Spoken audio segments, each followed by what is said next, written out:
नमस्कार, आप देख रहे हैं बियॉन्ड बॉर्डर्स और मैं हूं अनुज। कांग्रेस और उसके चमचों की मेहनत पाकिस्तान के इस वक्त खूब काम आ रही।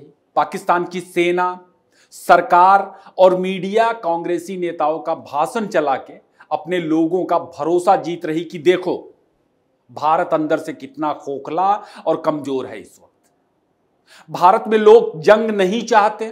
बड़े पैमाने पर भारत में सड़कों पर जंग का विरोध किया जा रहा। भारत में एक बड़ी आबादी तैयार बैठी है प्रधानमंत्री मोदी को कुर्सी से हटाने के लिए। ऐसा पाकिस्तानी कांग्रेस के नेताओं और उसका जो इकोसिस्टम है उसके भाषण का इस्तेमाल कर अपनी जनता को समझा रहे हैं। जाने अनजाने all India Muslim personal law board ने ऑपरेशन सिंदूर से पहले पाकिस्तानी सेना को लाभ पहुंचाने के लिए मुस्लिम इलाकों में ब्लैकआउट प्रोटेस्ट किया। और आप देखिए कि उसके बाद से अब तक जम्मू, पंजाब, हरियाणा, राजस्थान, गुजरात और दिल्ली में सस्ते पाकिस्तानी ड्रोनों और तेज गति की मिसाइलों से कहां कहां हमला किया जा रहा। आप जरूर देखिए मंदिरों, गुरुद्वारों को किस तरह निशाना बनाया जा रहा। आप देखिए कि किन की बस्तियों पर पाकिस्तान हमले कर रहा। एक अब्दुल 4 ट्वीट करके सिंपैथी बटोर रहा और से नो टू वार कह रहा। इस वक्त उसकी सेवाओं के लिए गिद्धों का गैंग भारत विरोधी फैक्ट चेकर अब्दुल को भारत रत्न दिलवाने पे आमादा दिख रहा होगा। All India Muslim personal law board ने ब्लैकआउट प्रोटेस्ट के बाद से नो टू वार बोला। कौन जंग थोप रहा? और जंग से नो टू वार कहने से जंग क्या नो टू वार कहने से रुक जाएगी? दोस्तों, भारत इस वक्त कई मोर्चों पर लड़ रहा। यह असल में वही जिहाद है जिसकी बात असीम मुनीर पहलगाम से पहले कर रहा था। आगे हम बात करेंगे कि जिहाद के तहत कैसे भारत के अंदर और बाहर फील्डिंग की जा रही। तुर्की क्यों पाकिस्तान के साथ खड़ा है? आईएमएफ क्या कर रहा? चीन, तुर्की, पाकिस्तान के गठजोड़ की जो उनका गठजोड़ है उसकी लगातार पराजयों के बाद पाकिस्तान कैसे परमाणु हमले की गीदड़ भभकी दे रहा और बलूचिस्तान के आखिरी बचे कुछ इलाकों में कैसे पंजाबी पाकिस्तानी सेना बौखलाहट में अमानवीयता पे उतर आई है और बलूचिस्तान किस भरोसे दुनिया भर के पर्यटकों को अपने यहां घूमने के लिए बुला रहा। बलूचिस्तान में तो बुकिंग भी शुरू हो चुकी है। आपन तक बने रहे। भारतीय सेना का शौर्य और बलूचिस्तान का संघर्ष ज्यादा से ज्यादा लोगों तक पहुंचे। आप नीचे कमेंट में जय हिंद और बलूचिस्तान जरूर लिखें। पहलगाम के बाद भारत के जवाबी हमलों पर पाकिस्तान के हमले का पैटर्न देखें तो वह साफ साफ जिहाद नजर आ रहा। पाकिस्तान इस्लामिक कट्टरपंथ की आड़ लेकर पाकिस्तान में पंजाबियों की प्रभुसत्ता को बचाए रखने की आखिरी कोशिशें करता दिख रहा और बलूचिस्तान, खैबर, सिंध पर सितम ढाते रहना चाहता है। बाकी लाहौर के पंजाब में कितना इस्लाम बचा है यह जनरलों और पाकिस्तानी नेताओं की बहु बेटियों को देखकर समझा जा सकता है। खुद को तुर्की और उज्बेकी नस्ल का बता के इन्होंने भारत का विभाजन इस्लाम के नाम पे करवाया और अब इस्लाम के नाम पर समूचे पाकिस्तान पर पंजाबी हुकूमत आप देख सकते हैं। जनरल असीम मुनीर भारत के खिलाफ फर्जी जिहाद का ढोंग करके अपना उल्लू सीधा करना चाहता है। पाकिस्तानी हमलों का पैटर्न गौर से देखिए। वह जम्मू से कच्छ तक लगातार मंदिरों, गुरुद्वारों और हिंदू आबादी को निशाना बना रहा। क्यों? इस्लाम की आड़ लेकर सपोर्ट जुटा रहा जो इनकी लूट, खसोट और अय्यासी की वजह से खत्म होने की कगार पर है या खत्म हो चुका है वह सपोर्ट। पाकिस्तान पैसेंजर फ्लाइट की आड़ लेकर भारत पर ड्रोन अटैक कर रहा, यह जानते हुए भी कि भारत के पलटवार में पैसेंजर फ्लाइट भी निशाने पर होगा। क्या यह पाकिस्तान का फर्जी जिहाद नहीं है? और इसी जिहाद को आईएमएफ $1 बिलियन का लोन दे करके जिंदा कर रहा। पूरी दुनिया देख रही इस वक्त। तो भारत पंजाबी जिहादियों के मंसूबे को भली भांति समझ चुका है।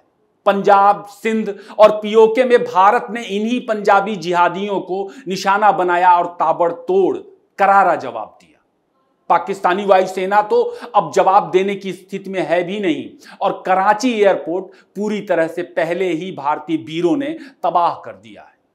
पाकिस्तानी युद्धपोत सर्विसिंग हालात में है दोस्तों। तो पाकिस्तानी नेवी भी इस वक्त जवाब देने की स्थिति में नहीं। अब पाकिस्तान के पास जमीनी संघर्ष के लिए जमीनी संघर्ष पर आगे बढ़ने के अलावा कोई और चारा नहीं। पाकिस्तान ने फर्जी जिहाद के नाम पर जानबूझकर यह आत्मघाती रास्ता चुना था ताकि एक बार फिर पाकिस्तान में अगले 10-20 सालों के लिए पंजाबियों की हुकूमत कायम हो जाए। लेकिन बलूचिस्तान और खैबर में जो अंदरूनी हालात हैं, पाकिस्तान की यह योजना कभी भी कामयाब नहीं होगी। दोनों जगहों पर पाकिस्तान संघर्ष से जूझ रहा है और पाकिस्तान एक साथ कई अलग अलग मोर्चों पर इस वक्त लड़ नहीं सकता। और भारत को लेकर पंजाबियों की बलूचिस्तान सिंध लूटने की योजना कभी कामयाब नहीं होगी, जो वे भारत के नाम पर भविष्य में करना चाहते थे। दोस्तों, पाकिस्तान की सेना में 70% पंजाबी सैनिक हैं। ये युद्ध में लड़ नहीं पाते। बाकी के 30% में बलूच, पश्तून और पाकिस्तान में जो दूसरे ट्राइब हैं वे लोग हैं। ये जंग लड़ते हैं। असल में जंग यही पाकिस्तान के लिए लड़ते रहे हैं, मगर पाकिस्तान की अंदरूनी हालत की वजह से उन्होंने भी इस वक्त लड़ने से मना कर दिया है। पंजाबी प्रभुत्व का पूरे पाकिस्तान में भारी विरोध है इस वक्त, और ऐसे में पाकिस्तान के पास फर्जी जिहाद के नाम पर पाकिस्तान के अंदर सपोर्ट बढ़ाने की मजबूरी है। तो वह फर्जी जिहाद का सहारा ले रहा, जो आप इस वक्त देख सकते हैं। भारत के तुर्की उज्बेकी मुल्लाओं को इतनी बात बस समझ में नहीं आती। मसला बस इतना ही है। लेकिन पाकिस्तान भारत से जंग को हिंदू मुस्लिम बनाकर लाइफलाइन पाने की कोशिश कर रहा, और इसी प्रयास में हैरान नहीं होना चाहिए कि पाकिस्तान भारत के किसी ऐसे केंद्र को निशाना बनाए या कोशिश करे ऐसा, जबकि वह कर नहीं पाएगा, कामयाब नहीं होगा। लेकिन अगर ऐसी कोशिशें हुई तो यह उसके एजेंडा को लाभ भी पहुंचा सकती है। भारत पाकिस्तान के बीच की मौजूदा जंग जिस पॉइंट पर है इस वक्त दोस्तों, भारत को यह अच्छी तरह से समझ लेना चाहिए कि उसका मुकाबला राक्षसों से है। तमाम किंतु परंतु से भारत को बाहर निकल के अब पाकिस्तान पर बाकायदे पूरी ताकत से हमला करना चाहिए, जिससे वह अब तक बचते हुए दिख रहा है। इन राक्षसों के खिलाफ नीति और सिद्धांत पर रहते हुए जंग नहीं लड़ा जा सकता। उसमें नुकसान की आशंका हमेशा ज्यादा होती है, और यह हमारे इतिहास का सबक भी है। इन पंजाबी पाकिस्तानियों पर इतने ब्रह्मोस मारने चाहिए कि पूरा पंजाबिस्तान खंडहर में तब्दील हो जाए। कोई बीच में आए, तुर्की आए या चीन आए, कोई भी आए, पाकिस्तान इन्हीं दो ताकतों के भरोसे दंगल में कूदा है। अगर तुर्की भारत के खिलाफ पाकिस्तान की मदद के लिए आगे बढ़ता दिखे तो उसे भी ठोकने में हिचक नहीं दिखानी चाहिए। यह सुअर है, मानवता की बात ये नहीं समझते। इनका हजारों साल का ऐतिहासिक अतीत रहा है। भारत से इनकी दुश्मनी आज की थोड़े है। आज का तुर्की, जो एक जमाने में इसी इलाके से सिकंदर भी था, सिकंदर की सेना में इन्हीं के मां बाप, इन्हीं के पुरखे थे, जिन्हें आमिर खान से लेकर के पाकिस्तान का पूर्व प्रधानमंत्री इमरान खान तक अपना अब्बू मानता है। तुर्की का कोई दीन धर्म नहीं है। कभी यजीदी बन गया, कभी ईसाई बन गया, कभी इस्लाम बन गया, आगे भी यह कुछ और बना नजर आ सकता है। बाकी तुर्की कितना बड़ा इस्लामिक है, इस्तांबुल के घरों होटलों में बहने वाली शराब की नदियों से आप समझ लीजिए, उनकी अय्यासियों से आप समझ लीजिए। सिकंदर के जमाने से इनका भारत विरोधी प्रयास जारी है। आप तुर्की को आपदा में कितना भी मदद कर लो, मानवता के नाम पर इन्हें कितनी भी मदद दे दो, वह आपको हमेशा जब भी मौका उसे मिलेगा नुकसान पहुंचाने की कोशिश करेगा। और इस वक्त आप देख लीजिए। तो भारत को तुर्की से कोई उम्मीद नहीं करना चाहिए। वह कुत्ते की पूंछ की तरह है, कितना भी आप प्रयास कर लीजिए सीधी होने से रही। तुर्की पिछले 100 साल से लहरों के उलट तैरने का प्रयास कर रहा।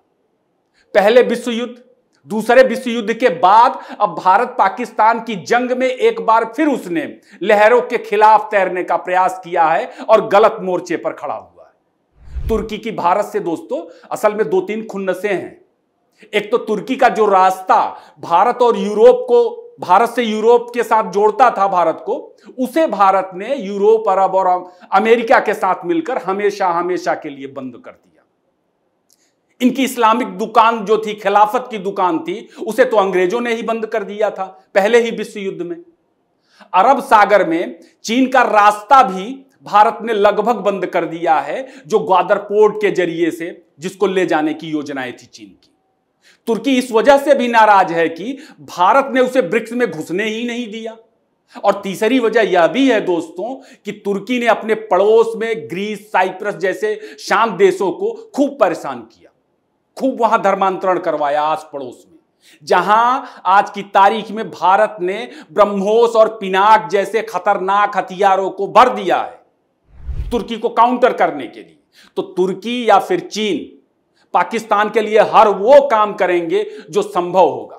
बाकी तुर्की इस वक्त पाकिस्तान की तरह ही तबाह और बर्बाद है।